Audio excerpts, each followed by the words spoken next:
Welcome to the Biz by Lab. Today we are talking about the one thing you should never do in your first conversation with a seller. Delia, what mistake should we avoid in our first conversation that we have?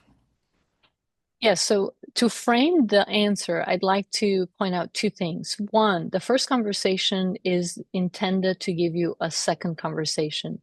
So the role of the first conversation is to build trust, to have that second conversation. And two, selling a business is an emotional decision. The seller has probably put 10, 15, 20 years into this business because you want to go after businesses that have a history. You don't want to buy newer businesses. Those tend to be riskier. So then if they put that much time into it is an emotional thing. I have seen businesses close because the seller could not find a good buyer. So the seller has to trust you as a buyer that you're going to continue your legacy, that you're going to take care of their employees.